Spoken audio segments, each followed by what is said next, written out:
బడ్జెట్కు కొన్ని గంటల ముందు ద్రవ్యోల్బణం షాక్ తగిలింది. ఎల్పీజీ సిలిండర్ ధర భారీగా పెరిగింది. చమురు మార్కెటింగ్ కంపెనీలు ఈరోజు ఫిబ్రవరి 1 నుండి ఎల్పీజీ సిలిండర్ ధరను పెంచేశాయి. 19 కిలోల కమర్షియల్ సిలిండర్ ధరలో ఈ పెంపుదల కనిపించింది. గృహోపకరణాల వంట గ్యాస్ అంటే సబ్సిడీతో కూడిన 14 కిలోల ఎల్పీజీ సిలిండర్ ధరలో ఎలాంటి మార్పు లేదు. దేశ రాజధాని ఢిల్లీలో ఎల్పీజీ సిలిండర్ ధర సిలిండర్పై 14 రూపాయలు పెరిగి 1769 రూపాయల 50 పైసలకు చేరుకుంది.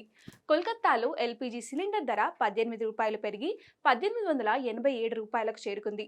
ముంబైలో ఎల్పీజీ సిలిండర్ ధర 15 రూపాయలు పెరిగి 1723 రూపాయల 50 పైసలకు చేరుకుంది. చెన్నైలో 19 కిలోల కమర్షియల్ ఎల్పీజీ సిలిండర్ ధర 12 రూపాయల 50 పైసలు పెరిగి 1937 రూపాయలకు చేరుకుంది. జనవరి 1 నుండి 19 కిలోల గ్యాస్ సిలిండర్ ధరలు తగ్గాయి. ప్రభుత్వ చమురు కంపెనీలు జనవరి 1, 2024న 19 కిలోల వాణిజ్య సిలిండర్ ధరను తగ్గించాయి. గత నెలలో ఎల్పీజీ సిలిండర్ ధర తగ్గింపు చాలా తక్కువగా ఉంది.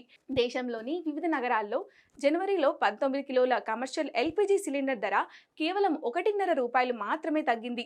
జనవరిలో కూడా 14 కిలోల డొమెస్టిక్ ఎల్పీజీ సిలిండర్ ధరలో ఎలాంటి మార్పు కనిపించలేదు. డొమెస్టిక్ ఎల్పీజీ సిలిండర్ రేట్లో చివరి మార్పు 30 ఆగస్టు 2023న జరిగింది. నేడు మధ్యంతర బడ్జెట్. దేశంలోని లోక్సభ ఎన్నికలకు ముందు మోదీ ప్రభుత్వం 2వ పర్యం చివరి బడ్జెట్ను ఈ రోజు సమర్పించనున్నారు. ఆర్థిక మంత్రి నిర్మలా సీతారామన్ ఉదయం 11 గంటలకు పార్లమెంట్లో సమర్పించనున్నారు. ఎన్నికల ముందు బడ్జెట్ కావడంతో ఇది మధ్యంతర బడ్జెట్ కావడంతో పాటు రాబోయే కొద్ది నెలల ప్రభుత్వ ఆదాయ వ్యయాల లెక్కను ఇందులో సమర్పించనున్నారు.